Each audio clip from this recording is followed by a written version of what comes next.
اور کرسی عرش کے مقابلے میں ایک رنگ کی طرح ہے اور عرش صحرا کی طرح ہے.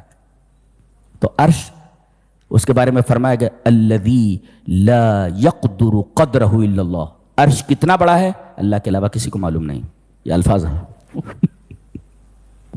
یہ کائنات ایسے تھوڑی چل رہی ہے جی. ذرہ ذرہ اس کے قبضے قدرت میں ہے.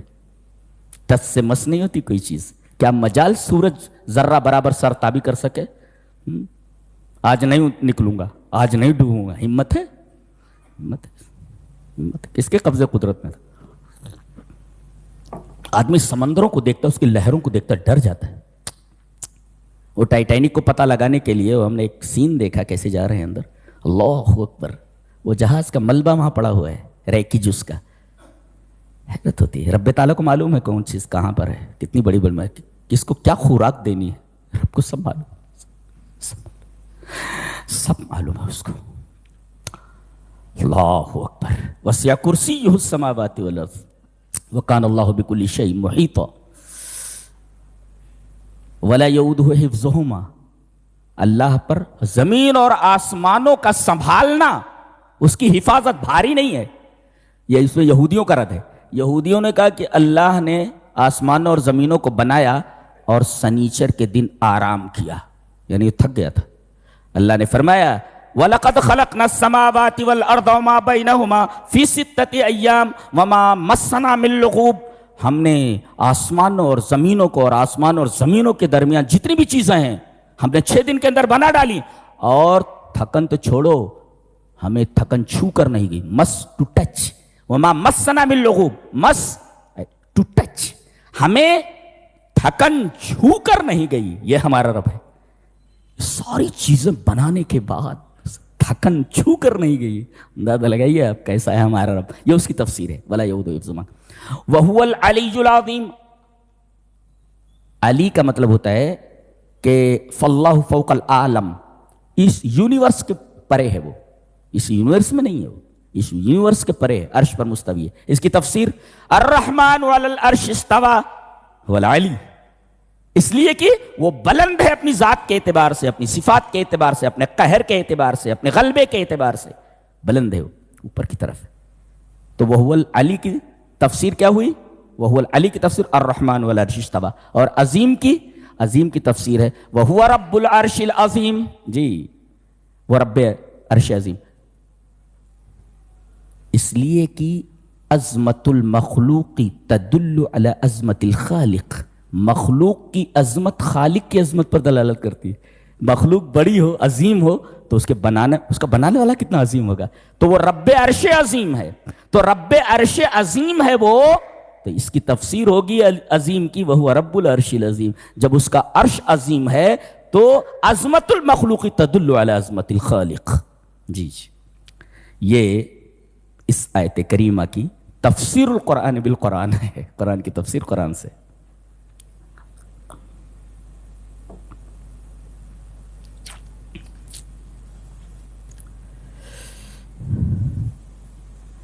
اس میں پہلی صفت کیا آئی تھی؟ حی, زندہ کرنا. زندہ, اور جو زندہ کرتا ہو کہتا میں زندہ ہوں, میں زندہ بھی کرتا ہوں.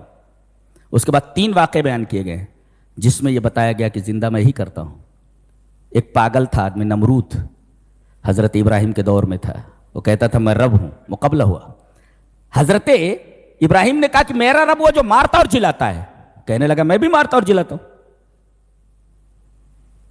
کہا کہ مارنا اور جلانا تو بہت بڑی بات ہے. اس دلیل کو انہوں نے پکڑے رکھا اور کہا کہ ایک چھوٹا کام کر لے تو. چھوٹا کام کیا؟ سورج مشرق سے نکلتا ہے مغرب میں ڈوبتا ہے, تو ایسا کر مغرب سے سورج نکال کر کے مشرق میں ڈوبو دے. فبہت الذی کفر, کافر مبہوت ہو گیا. آپ یہ سوال کر سکتے ہیں کہ وہ بول سکتا تھا جیسے یہ بولا وہ کہ میں بھی مارتا اور جلاتا ہوں. بولتا میں ہی ہوں جو مشرق سے سورج کو نکالتا ہوں مغرب میں. اپنے رب سے بول مغرب سے نکال دے. کیوں نہیں بولا؟ اس لیے کہ اسے معلوم تھا کہ یہ سچا نبی ہے. مغرب سے سورج نکل جاتا.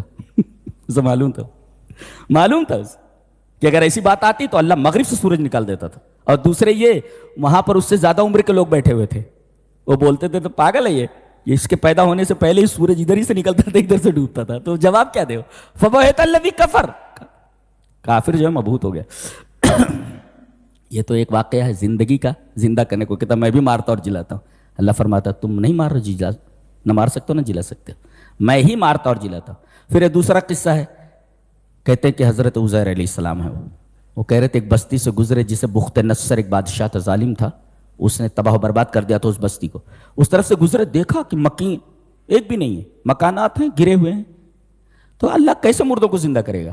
اللہ تعالیٰ نے ان کے اوپر ہی یہ چیز لاگو کر دی. 100 سال تک پڑے رہے وہاں مرے ہوئے. وہ گدھا بھی تھا اور ان کا کھانا بھی تھا. 100 سال کے بعد اٹھایا, غالباً صبح کا وقت رہا ہوگا. جب اٹھے تو اللہ نے پوچھا کم لبست, کتنا ٹھہرے؟ قال لبست یومن و بعض یوم, ایک دن یا آدھا دن. اللہ اکبر.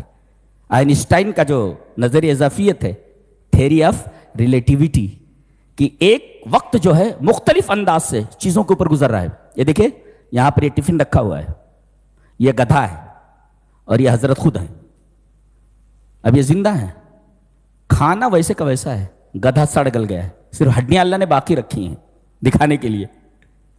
وقت ایک ہی رفتار, وقت ایک ہی ہے مگر مختلف انداز سے تینوں کے اوپر گزر رہا ہے. اس کے اوپر کچھ الگ انداز سے, اس کے اوپر کچھ الگ انداز سے, اس کے اوپر کچھ الگ انداز سے. گویا اللہ تبارک و تعالیٰ کے ہاتھ میں صرف موت اور زندگی نہیں, وقت کی رفتار بھی اس کے ہاتھوں میں ہے. اللہ اکبر. جو وقت کی رفتار کو اپنے ہاتھوں میں رکھے کس قدر قادر ہوگا, اندازہ لگائیے اب. اس کے اوپر کچھ اور انداز سے گزر رہا ہے, اس کو یہ رفتار کچھ اور ہے, یہ رفتار کچھ اور. پھر حضرت ابراہیم علیہ السلام کا واقعہ ہے. یہ بھی انہوں نے کہا اللہ کہ اے اللہ میں دیکھنا چاہتا ہوں تو مردوں کو زندہ کیسے کرتا ہے. کہا کہ ایمان نہیں ہے. اولم تؤمن, کہا ایمان ہے, صرف آنکھوں سے دیکھنا چاہتا ہوں دل کی تسلی کے لیے. ایمان تو ہے مگر آنکھوں سے دیکھنا چاہتا ہوں. کہا کہ ٹھیک ہے, 4 پرندے پکڑ لے, فخذ 4 من الطیر, یعنی 4 برڈس, 4 چڑیوں کو پکڑ لے اور سدھا لے کہ جب تو بلائے جس کا نام لے کر کے, کوے آ تو کوا آ جائے, کبوتر آ تو کبوتر آ جائے. تو ایسے سدھا لو, جب بلاؤ تو آ جائے. انہوں نے 4 کوئی پرندے پکڑے اور سدھا لیے.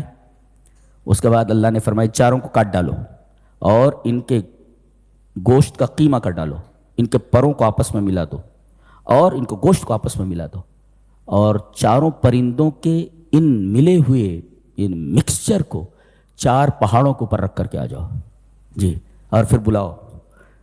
انہوں نے بلایا, انہوں نے دیکھا کہ کیسے گوشت کا ایک جز نکل کر کے ادھر سے آ رہا ہے, ادھر سے آ رہا ہے, ادھر ایک پر ادھر سے نکل کے آ رہا ہے, اور کس طریقے سے وہ زندہ ہو کر کے ان کے پاس آ جا رہا ہے.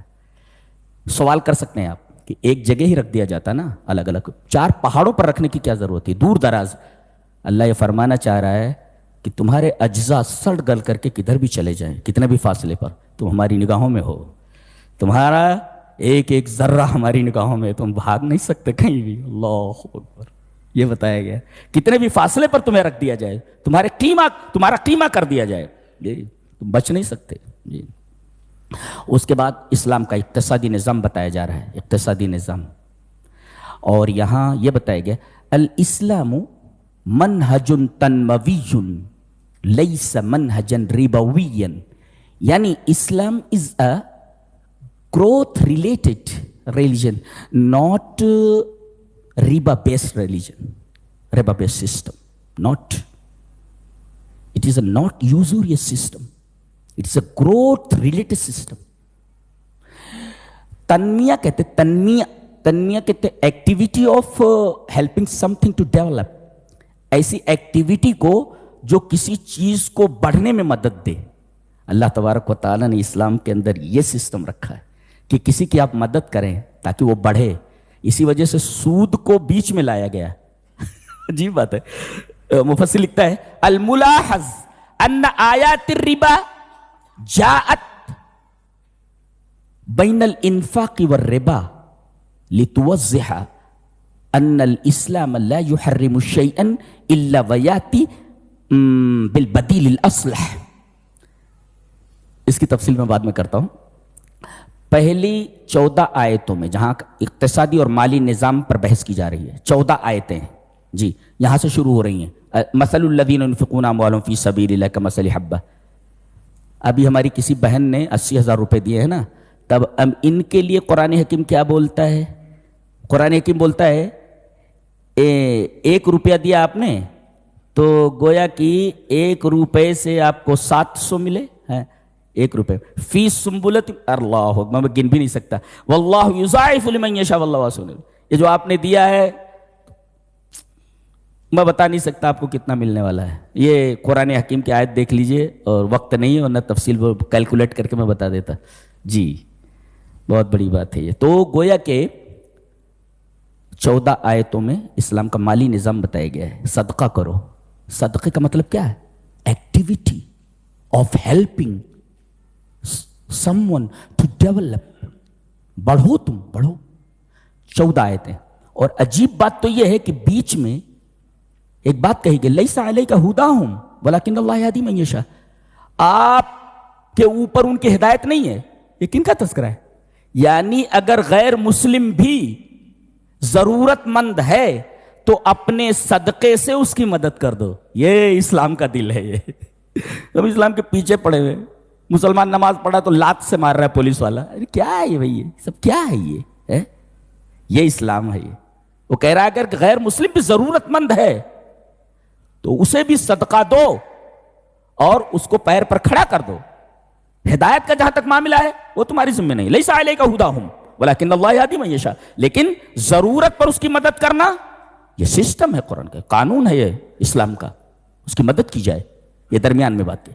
تو 14 آیتوں میں صدقے کا بیان ہے, کسی کو اٹھا دینا. پھر بیچ میں سود کا بیان ہے. یہ نالائق کہتے تھے انما البیع مثل الربا. سود تو خرید و فروخت کی طرح ہے, جیسے تجارت ویسے سود. ہم یہ گلاس بیچ رہے ہیں 10 روپے میں, خریدا 5 روپے میں, تو 5 روپے جو نفع لے رہے ہیں, ایسے ہی ہم آپ کو 100 روپیہ دے رہے ہیں, 110 روپیہ لے رہے ہیں, تو انما البیع مثل الربا ہما یتساویان. دونوں بوتھ آر ایکولس, دونوں برابر ہیں. قرآن حکیم کہتے ہیں ہاں کیسے کیسے قرآن حکیم میں بولتا ہے اس لیے کہ سود میں نفع ہی نفع ہے. بیٹھے بٹھائے سود خور کو نفع ملتا رہتا, اس کا جو اصل زر ہے وہ باقی رہتا. اور تجارت میں نفع اور نقصان دونوں کا اندیشہ ہوتا ہے, لہذا دونوں برابر کیسے ہوئے؟ How can be both of them equals, کیسے ہو سکتے؟ تو یہ بتایا گیا. اور یہ بتایا گیا کہ سود میں برکت نہیں ہے, صدقے میں برکت ہے. سود میں برکت نہیں ہے, برکت یمحق اللہ الربا. اور یہ بھی بتایا گیا یا ایھا الذین آمنوا اتقوا اللہ وذروا ما بقی من الربا. سود اور ایمان دونوں جمع نہیں ہو سکتے. سود خور ایماندار نہیں ہوتا. جی, سود اور ایمان دونوں ایک ساتھ جمع نہیں ہو سکتے. سود میں برکت نہیں, سود اور ایمان دونوں جمع نہیں ہو سکتے. سود میں اور تجارت میں زمین اور آسمان کا فرق ہے کہ ایک میں صرف نفع ہی نفع اور ایک میں نفع اور نقصان, دونوں کا امکان ہے. اللہ نے فرمایا جب اٹھے گا قیامت کے دن تو کیسا ہوگا؟